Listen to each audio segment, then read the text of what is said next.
महापालिका निवडणुकीची आचारसंहिता लागली आणि राजकीय पक्षांनी आपली विविध विकास कामं जनतेसमोर आणण्यास सुरुवात केली आहे. मात्र याच दरम्यान डोंबिवलीमध्ये महायुतीमधील शिवसेना भाजपमध्ये पुन्हा एकदा एक वाद उफाळून आला आहे. भाजपच्या काही उमेदवारांनी इच्छुक उमेदवारांनी डोंबिवली सुनीलनगरमधील प्रभागातील काही विकास कामं आपल्या बॅनरवर आणली आहेत. तसेच काही मेसेज त्यांनी सोशल मीडियावर व्हायरल केले होते. याबाबत शिवसेनेचे माजी नगरसेवक नितीन पाटील यांनी मात्र आक्षेप घेतला आहे. ही केलेली विकास कामं ही आमची आहेत, आमच्या खासदारांची आहेत, मात्र श्रेय लाटण्याचाच हा एकंदरीत प्रकार असल्याचा त्यांनी सध्या आरोप केला आहे. काही वेळापूर्वीच त्यांनी आपल्या कार्यकर्त्यांसोबत तसेच नागरिकांसोबत बैठक घेऊन याबाबत स्पष्टीकरण देखील दिलं आहे. आपल्यासोबत स्वतः नितीन पाटील आहेत.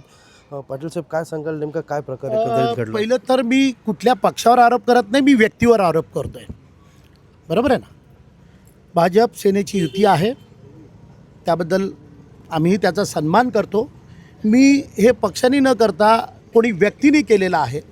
आता इथला जो आशापुरा कॉम्प्लेक्स, तो ग्रीन पार्क, त्या अंबर राघव सोसायटी, ह्या इथला जो रस्ता होता तो मी माझं पहिलं पत्र 19/5/2022ला खासदार श्रीकांत शिंदे यांना दिलेला आहे. त्यात ह्याचा उल्लेख आहे. त्यानंतर 11/7/23ला मी आयुक्त महोदयांना हे लेटर दिलेलं आहे. दुसरं परत 24/9/22ला आधी पण एक लेटर मी श्रीकांत शिंदे यांच्या कार्यालयाला दिलेलं आहे. आणि 28/6/24ला मी मुख्यमंत्री कार्यालयात हे लेटर दिलेलं आहे. इन्व्हर्ट आहे आणि हा निधीचा खुलासा. बरोबर आहे? बरं, निधी मंजूर होण्याच्या आधी की बाबा त्याचं इस्टिमेट तयार होतं, त्याचं मेजरमेंट घेतलं जातं की बाबा ह्या गोष्टीसाठी किती निधी लागणार आहे. बरोबर आहे? ते संबंधित महापालिकेचे जे इंजिनियर आहेत ती सगळी मंडळी येऊन मोजते ना, तर मी मोजतो. बरोबर आहे? मग हे असं खोटं का? बरं, जे सांगतायत की मी केलं ते कालपर्यंत उभाडत होते, आज 20-25 दिवस नाही झाले त्यांना जाऊन. हां, बरं, ज्यांच्याकडनं करून घेतलं त्या ह्या कल्याण ग्रामीणचे ना ते आमदार आहेत ना खासदार आहेत. आणि हे कोण आहेत?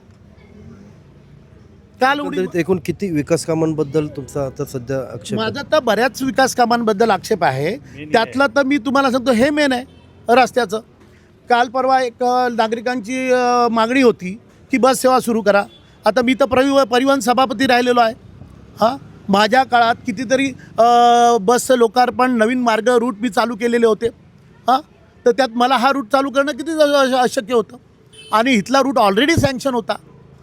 पूर्वी इथे बस सेवा चालू होती. हां, तो रूट सँक्शन होता. तो ताबडतोब मागणी आली. आता इथे रिक्षावाल्यांची मजुरी वाढली आहे असं सगळ्या नागरिकांचं म्हणणं होतं. ताबडतोब बस सेवा सुरू झाली. आता त्यात पण त्यांनी मेसेज, त्यांच्या ग्रुपवर मेसेज टाकतात की नागरिकांना बस सेवा सुरू झाली. हां, अरे पण कोणी केली ते पण सांगा ना. पण जेव्हा त्याच ग्रुपवर बाकी आमच्या ग्रुपवर असले असंख्य नागरिक आहेत, त्यांनी जेव्हा ह्या उद्घाटनाचे फोटो व्हिडिओज बघितले, त्यांनी तिथे छापलं त्यांना, अरे हे तर नितीन पाटलांनी केलं आहे, किती खोटं बोलाल. आणि ते करतो न करतो लगेच दुसऱ्या दिवशी हे. हां, आता नागरिकांना काय सांगणार? अरे बस ते इलेक्शन पुरता जो जुमला आहे. आता जुमले कोण करतं, काय करतं, हे माझ्यापेक्षा जास्त तुम्हाला माहिती आहे. वारंवार ग्रुप आणि त्या उमेदवाराचा, इच्छुक उमेदवाराचा तुम्ही उल्लेख करताय. कोणता ग्रुप आहे आणि कोणता उमेदवार आहे, कोणत्या पक्षाशी संबंधित होतो? उबाडच आहे. नाव सगळ्यांना माहिती आहे कोण ते. काल आलेले आहेत, नाव घेण्याच्या पण लायकीचे नाही आहेत. त्यांनी भाजपमध्ये प्रवेश केला ना, प्रवेश केला आहे. याबाबत एकंदरीत काही तुम्ही आणि प्रवेश का केला याची पण स्टोरी आहे. मोरेश्वर सोसायटीमध्ये त्यांनी रिडेव्हलपमेंटचं पत्र दिलं होतं, बाजूलाच आहे.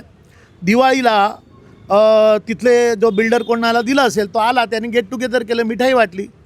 आता त्यांनी बघितलं ही एक बिल्डिंग गेली, बाकी पण बिल्डिंग हातातनं जाणार. तर त्या सेक्रेटरी आणि त्याची मिसेस जेव्हा ह्या चौकात बाहेर जात होती दिवाळीला, ह्या चौकात मारले. आणि CCTV फुटेज आहेत, गुन्हा दाखल आहे, पेपरला बातमी आहे. अरेस्ट का नाही होत ही मोठी गोष्ट आहे. एकंदर याबाबत काही वरिष्ठांशी चर्चा झाली आहे का तुमची, शिवसेनेच्या किंवा भाजपच्या? नाही, मी कोणाची चर्चा केलेली नाही. हां, माझ्यावर आघात होत आहेत किंवा इथले स्थानिक क्षुल्लक विषय मी वरिष्ठांपर्यंत नेण्याचा इतका हा मोठा विषय नाही आहे. बरोबर आहे ना? हां, ह्या छोट्या एकीकडे सर्वत्र युतीचं वातावरण आहे, मात्र इथे कुरघोडीचं राजकारण सुरू असल्याचं? बिलकुल नाही. युती धर्म कालही पाळला, आजही पाळला. मागच्या वेळेला पण काही त्यांचे सो कॉल्ड त्या लोकांनी इथे मला प्रश्न केला. एक त्यांचा गायरे गावातला उमेदवार युती धर्म पाळत नाही. अरे युती धर्म कोणी नाही पाळला.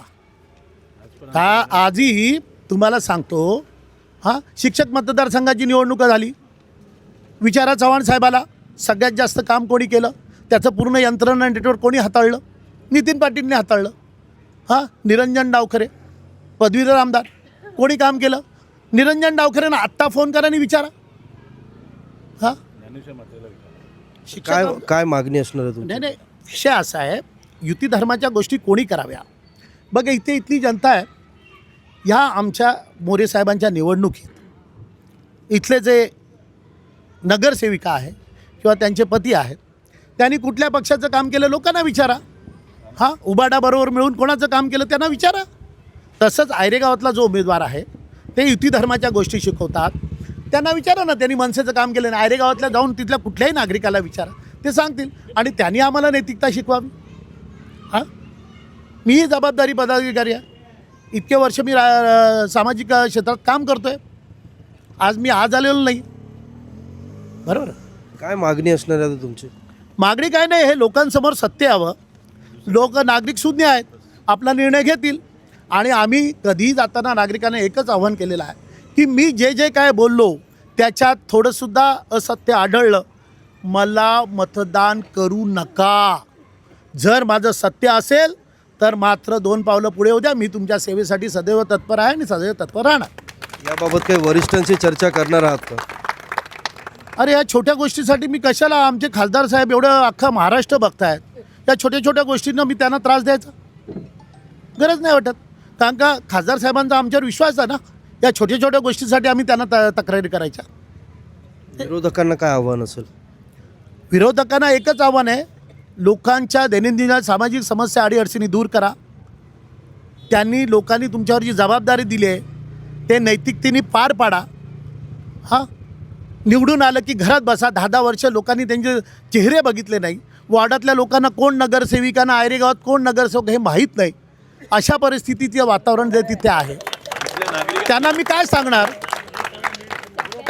ना, जाऊन विचारा ना तिथे. बरं, हे तुम्ही स्वतः पत्रकार त्या बिल्डिंगमध्ये जा, तुकारामनगरच्या खालच्या पट्ट्यात जा, जो सुनील नगरचा भाग आहे, तुकारामनगरचा मागचा जो पट्टा आहे तो आयरे गावाचा भाग आहे, त्या प्रत्येक बिल्डिंगीत आपण जा. मी आव्हान करीन तुम्हाला की तिथल्या लोकांनाच विचारा ना, दूध का दूध, पाणी का पाणी. आणि एकंदरीतच महापालिका निवडणुकीच्या पार्श्वभूमीवर डोंबिवलीमध्ये सुरू असलेल्या वादावर आता पक्षश्रेष्ठी किंवा महायुतीतले वरिष्ठ नेते काय निर्णय घेतात, ते या नगरसेवकांशी काय चर्चा करतात व यापुढे काय भूमिका असणार हे पाहणं देखील तितकंच महत्त्वाचं ठरणार आहे.